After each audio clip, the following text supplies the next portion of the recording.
ஓம் சாந்தி. முரளி தேதி 13/2/2026. காலை முரளி பாப்தாதா மதுபன். இனிமையான குழந்தைகளே, இங்கு உங்களுடைய அனைத்தும் குப்தமாக இருக்கிறது. ஆகையால் நீங்கள் எந்த ஒரு ஆடம்பரமும் செய்யக்கூடாது. தன்னுடைய புதிய ராஜ்யத்தின் போதையில் இருக்க வேண்டும்.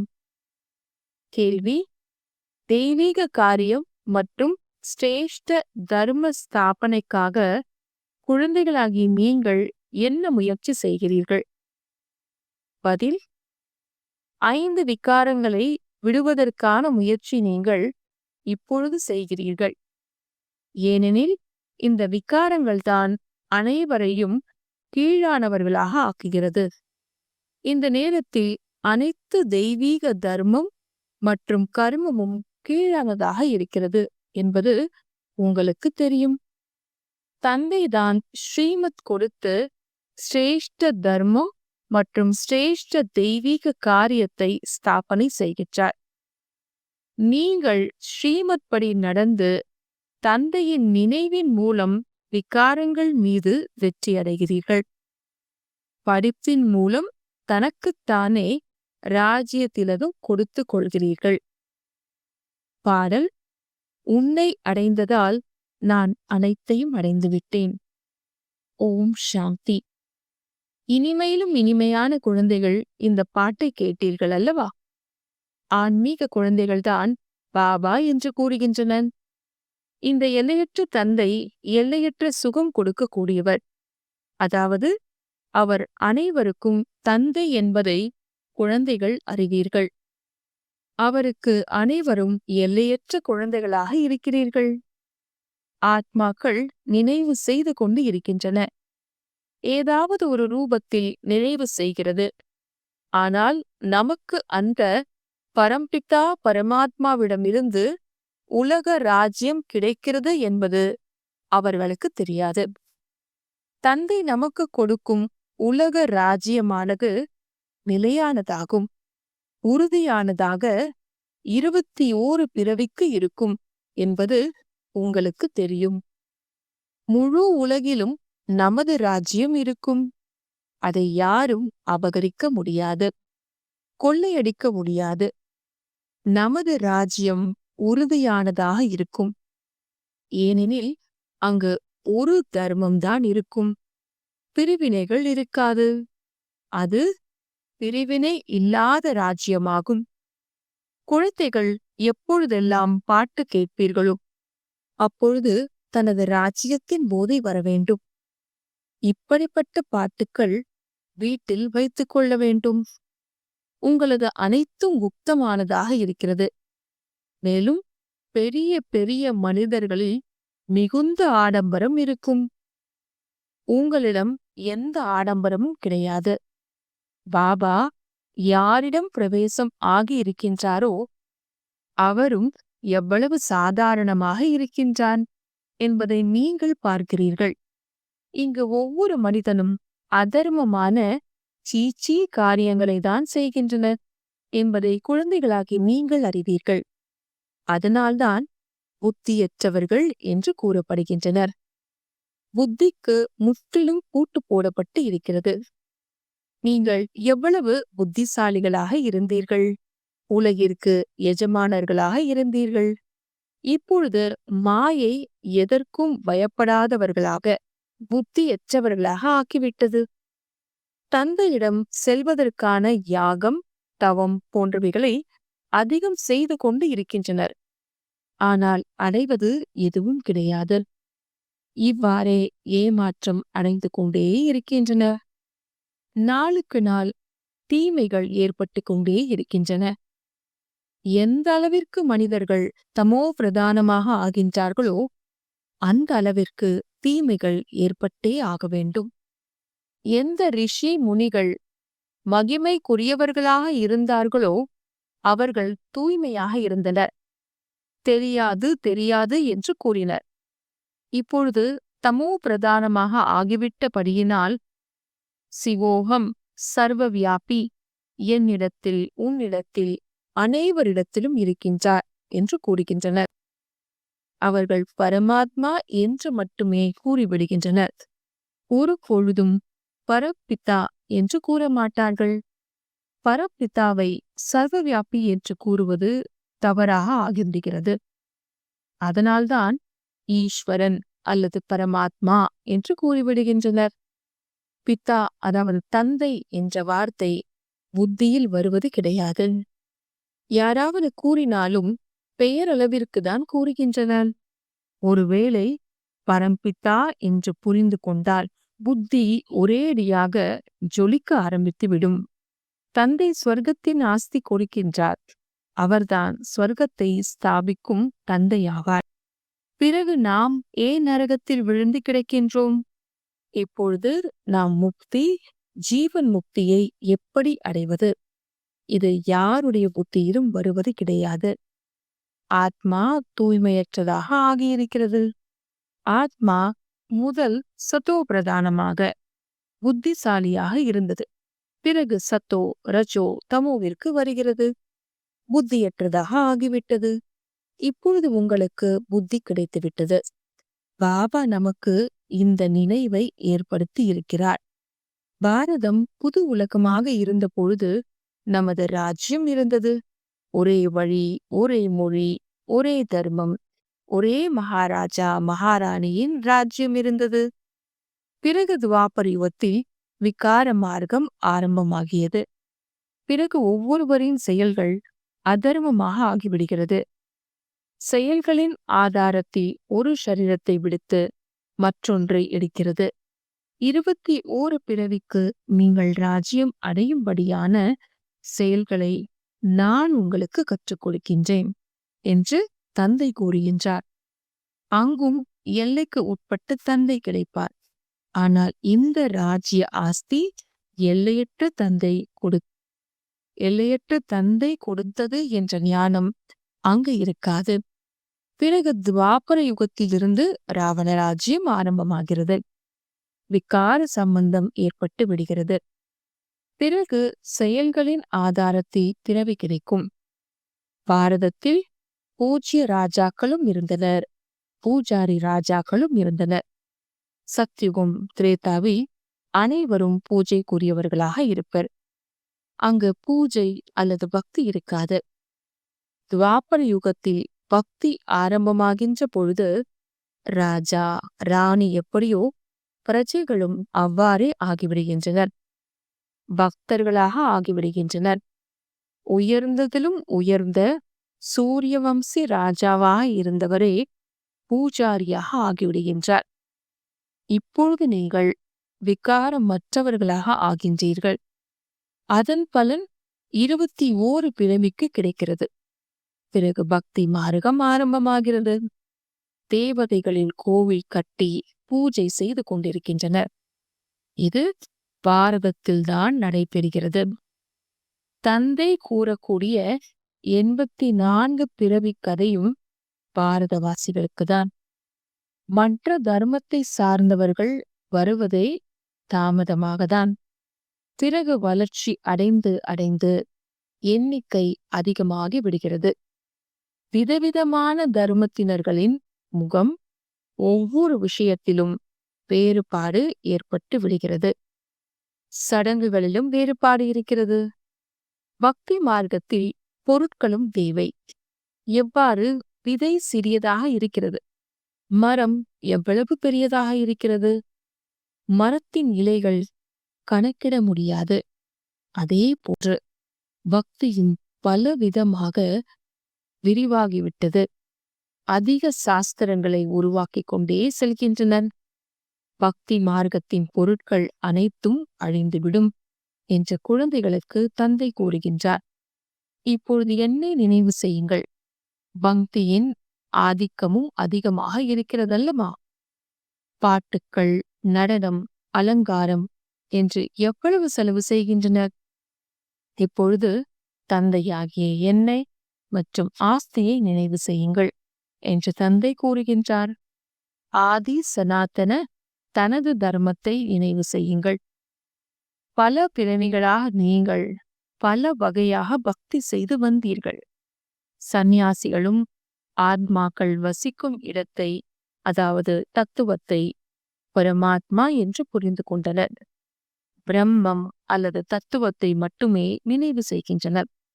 உண்மையில் சந்நியாசிகள் சத்தோ பிரதானமாக இருந்தனர் எனில் அவர்கள் அமைதியாக சென்று காட்டில் இருக்க வேண்டும். அவர்கள் பிரம்மத்திற்கு சென்று ஐக்கியமாகி விடுவது என்பது கிடையாது. பிரம்மத்தின் நினைவில் இருந்து ஷரீரத்தை விடும்பொழுது பிரம்மத்தில் ஐக்கியமாகி விடுவோம் என்று அவர்கள் நினைக்கின்றனர். யாரும் ஐக்கியமாகிவிட முடியாது என்று தந்தை கூறுகின்றார். ஆத்மா அழிவற்றது அல்லவா? அது எப்படி ஐக்கியமாக முடியும்? பக்தி மார்க்கத்தில் எப்படியெல்லாம் கூறியிருக்கின்றன. பிறகு பகவான் ஏதாவது ஒரு ரூபத்தில் வருவார் என்று கூறுகின்றனர். யார் கூற்று சரியானது? நாம் பிரம்மத்தை நினைத்து பிரம்மத்தில் ஐக்கியமாகி விடுவோம் என்று அவர்கள் கூறுகின்றனர். பகவான் ஏதாவது ஒரு ரூபத்தில் தூய்மையற்றவர்களை தூய்மையாக்குவதற்கு வருவார் என்று இல்லற தர்மத்தினர் கூறுகின்றனர். மேலிருந்து தூண்டுதல் மூலமாக கற்றுக் கொடுப்பார் என்பது கிடையாது. ஆசிரியர் வீட்டில் அமர்ந்தபடியே தூண்டுதல் கொடுப்பாரா என்ன? தூண்டுதல் என்ற வார்த்தையே கிடையாது. தூண்டுதல், அதாவது பிரேரணை மூலம் எந்த காரியமும் நடைபெறாது. சங்கரின் தூண்டுதல் மூலம் விநாசம் என்று கூறுகின்றனர். ஆனால் இது அழிவு என்பது நாடகத்தில் பதிவாகி இருக்கிறது. அவர்கள் இந்த அணு ஆயுதங்களை உருவாக்கியே ஆக வேண்டும். மகிமைக்காக இது பாடப்பட்டு இருக்கிறது.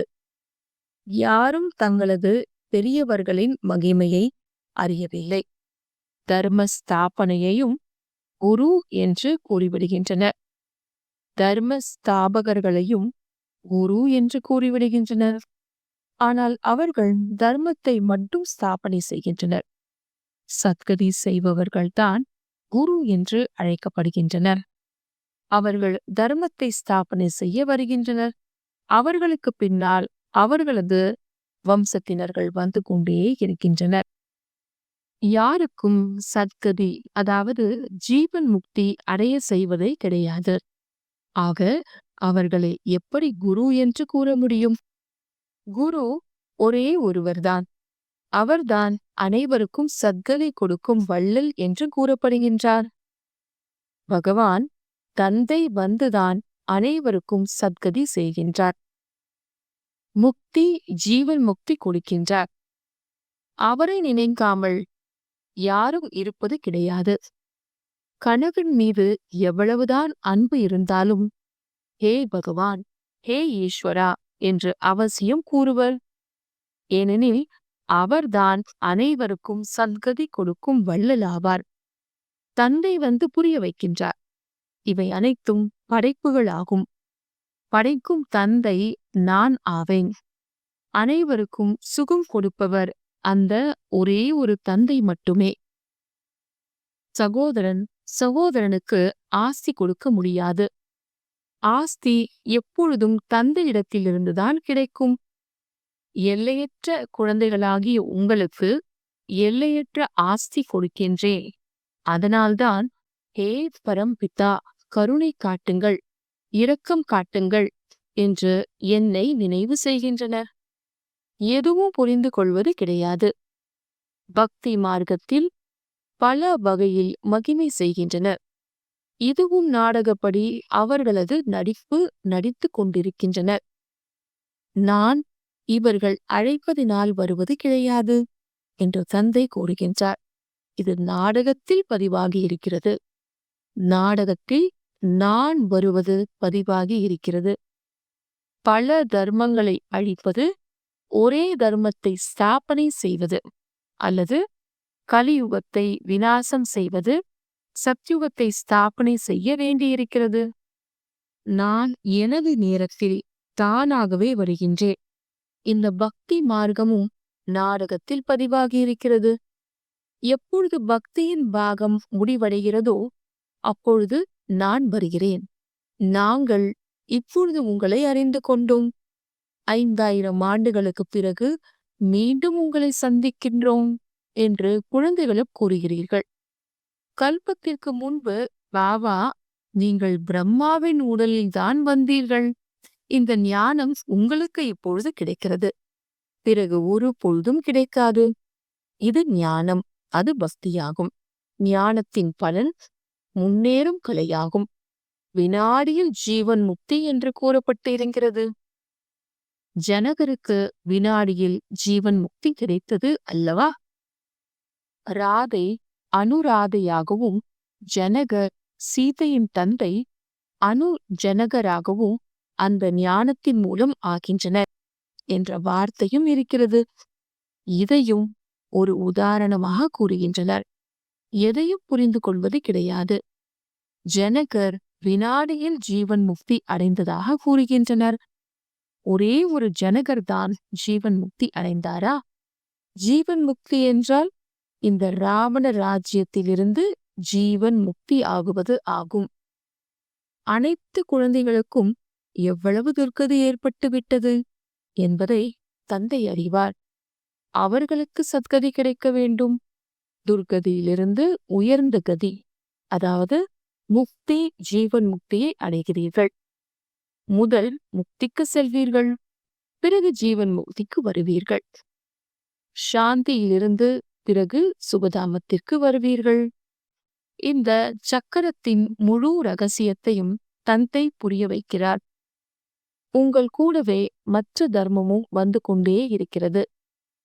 மனித சிருஷ்டியானது வளர்ச்சி அடைந்து கொண்டே செல்கிறது. இந்த நேரத்தில் மனித சிருஷ்டி தமோ பிரதானமாக இற்று போனதாக ஆகிவிட்டது என்று தந்தை கூறுகின்றார்.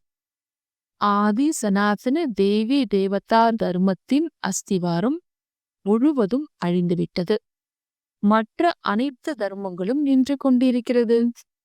பாரதத்தில் ஒருவர் கூட தன்னை ஆதி சனாதன தேவி தேவதா தர்மத்தை சார்ந்தவன் என்று நினைப்பது கிடையாது. தேவதா தர்மத்தை சார்ந்தவர்கள்தான். இருப்பினும் இந்த இடத்தில் நான் ஆதி சனாதன தேவி தேவதா தர்மத்தை சார்ந்தவனாக இருந்தேன் என்று நினைப்பது கிடையாது.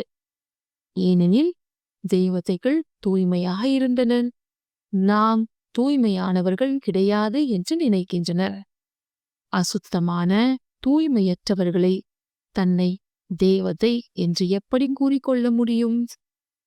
இந்து என்று கூறிக்கொள்வது நாடகத்தின் திட்டத்தின்படி வழக்கமாகிவிட்டது. மக்கள் தொகை கணக்கு கொடுப்பதிலும் இந்து தர்மம் என்று எழுதிவிடுகின்றனர். குஜராத்தியாக இருந்தாலும் இந்து குஜராத்தி என்றும் கூறிவிடுவர். இந்த தர்மம் எங்கிருந்து வந்தது என்று அவர்களிடம் கேளுங்கள், யாருக்கும் தெரியாது. நமது தர்மத்தை கிருஷ்ணர் ஸ்தாபனை செய்தார் என்று மட்டும் கூறிவிடுவர். எப்பொழுது? துவாபர யுகத்தில். துவாபர யுகத்தில் இருந்தே இவர்கள் தங்களது தர்மத்தை மறந்து இந்து என்று கூறிக்கொள்ள ஆரம்பித்து விட்டனர். அதனால்தான் இவர்கள் தங்களது தெய்வீக தர்மத்தை அசுத்தப்படுத்தி விட்டனர் என்று கூறப்படுகிறது. அங்கு அனைவரும் நல்ல காரியங்கள் செய்பவர், இங்கு அனைவரும் சீச்சீ காரியங்களை செய்கின்றனர். அதனால்தான் தேவி தேவதா தர்மமும் அசுத்தமாகிவிட்டது, காரியங்களும் அசுத்தமாகிவிட்டது என்று கூறப்படுகிறது. இப்பொழுது மீண்டும் சிரேஷ்ட தர்மம், சிரேஷ்ட தெய்வீக காரியம் ஸ்தாபனையாகி கொண்டிருக்கிறது. அதனால் இந்த 5 விகாரங்களை விட்டு கொண்டே செல்லுங்கள் என்று கூறப்படுகிறது. இந்த விகாரங்கள் அரைங்கல்பமாக இருந்து கொண்டு இருக்கிறது. இப்பொழுது ஒரே ஒரு பிறவியில் இதை விட்டுவிடுங்கள். இதில்தான் முயற்சி ஏற்படுகிறது. முயற்சியின்றி உலக ராஜ்யம் கிடைத்து விடாது. தந்தையை நினைவு செய்யும் பொழுதுதான் நீங்கள் உங்களுக்கு ராஜ்ய திலகத்தை கொடுத்து கொள்வீர்கள். அதாவது ராஜ்யத்திற்கு அதிபதியாக ஆவீர்கள். எந்த அளவிற்கு நல்ல முறையில் நினைவு செய்தீர்களோ, ஸ்ரீமத் படி நடப்பீர்களோ, நீங்கள் ராஜாவுக்கெல்லாம் ராஜாவாக ஆவீர்கள். படிப்பு கற்பிக்கும் ஆசிரியர் கற்பிப்பதற்காக வந்திருக்கிறார். இது மனிதனில் இருந்து தேவதையாக ஆகக்கூடிய பாடசாலையாகும். நரனை இருந்து நாராயணனாக ஆக்கக்கூடிய கதை கூறுகிறீர்கள். இந்த கதை எவ்வளவு பிரபலமாக இருக்கிறது. இது அமரக்கதை, சத்திய நாராயணனின் கதை, மூன்றாவது கண் கொடுக்கும் கதை என்று கூறப்படுகிறது. மூன்றை பொருளையும் தந்தை புரிய வைக்கின்றார். பக்தி மார்க்கத்தில் பல கதைகள் உள்ளன. ஆக பாட்டு எவ்வளவு நன்றாக இருக்கிறது பாருங்கள். பாபா நம்மை முழு உலகிற்கும் எஜமானர்களாக ஆக்குகின்றார். அந்த அதிகாரத்தை யாரும் அபகரிக்க முடியாது. நல்லது. இனிமையிலும் இனிமையான தேடி கண்டெடுக்கப்பட்ட செல்லமான குழந்தைகளுக்கு தாயும் தந்தையுமான பாப்தாதாவின் அன்பு நினைவுகள் மற்றும் காலை வணக்கம். ஆன்மீக குழந்தைகளுக்கு ஆன்மீக தந்தையின் அன்பு நினைவுகள் மற்றும் நமஸ்தே. ஆன்மீக தந்தைக்கு ஆன்மீக குழந்தைகளின் அன்பு நினைவுகள் மற்றும் நமஸ்தே. தாரணைக்கான முக்கிய சாரம். முதலாவது, நாம் ஒரே வழி, ஒரே ராஜ்யம், ஒரே தர்மம் ஸ்தாபனை செய்வதற்கு நிமித்தமாக இருக்கின்றோம். ஆகையால் ஒற்றுமையாக இருக்க வேண்டும் என்பதை சதா நினைவில் வைத்துக் கொள்ள வேண்டும். இரண்டாவது, தனக்குத்தானே ராஜ்ய திலகம் வைத்துக் கொள்வதற்கு விகாரங்களை விடுவதற்கான முயற்சி செய்ய வேண்டும். படிப்பின் மீது முழு கவனம் கொடுக்க வேண்டும். வரதானம். கர்மாத்தீத் நிலையில் நிலைத்திருந்து நாலா புறங்களிலும் உள்ள சேவைகளை கையாளக்கூடிய வெற்றி சொரூபமானவர் ஆகுக. கர்மாத்தீத் நிலையில் நிலைத்திருந்து நாலா புறங்களிலும் உள்ள சேவைகளை கையாளக்கூடிய வெற்றி சொரூபமானவர் ஆகுக. விளக்கம். நாட்கள் செல்ல செல்ல நாலா புறங்களிலும் உள்ள சேவையின் விஸ்தாரம் கையாள்வதற்கு விதவிதமான சாதனங்களை பயன்படுத்த வேண்டியிருக்கும். ஏனெனில் அந்த நேரத்தில் கடித போக்குவரத்து அல்லது டெலிகிராம், டெலிபோன் போன்றவைகள் வேலை செய்யாது. அப்படிப்பட்ட நேரத்தில் வயர்லெஸ் செட் தேவை. அதற்கு அவ்வப்பொழுது கர்மயோகி அவ்வப்பொழுது கர்மாத்தீத் நிலையில் நிலைத்திருப்பதற்கான முயற்சி செய்யுங்கள். அப்பொழுதுதான் நாலா புறங்களிலும் உள்ள சங்கல்பத்தின் வெற்றி மூலம் சேவையில் சகயோகியாக ஆக முடியும். ஸ்லோகன். பரமாத்மா அன்பின் பாலனை சுரூபம் உங்களது சகஜயோகி வாழ்க்கையாகும். பரமாத்மா அன்பின் பாலனை சொரூபம் உங்களது சகஜயோகி வாழ்க்கையாகும். அவ்யக்திஷாரே. ஒற்றுமை மற்றும் நம்பிக்கை எனும் சிறப்புகள் மூலம் வெற்றி நிரம்பியவர் ஆகுக. ஒவ்வொருவரும் விசேஷமாக 2 விஷயங்களில் கவனம் செலுத்த வேண்டும். ஒன்று, சம்ஸ்காரங்கள் ஒற்றுப்போவதில் ஒற்றுமை. இரண்டாவது, ஒருவருக்கொருவரின் மீது நம்பிக்கை வைத்து சதா திருப்தியாக இருக்க வேண்டும் மற்றும் அனைவரையும் திருப்திப்படுத்த வேண்டும். எப்பொழுது இந்த 2 விஷயங்களும் சதா நினைவில் இருக்குமோ அப்பொழுது தந்தை எப்படிப்பட்டவரோ அப்படி தென்படுவார் மற்றும் பிரத்யக்ஷம் ஆவார். ஓம் சாந்தி.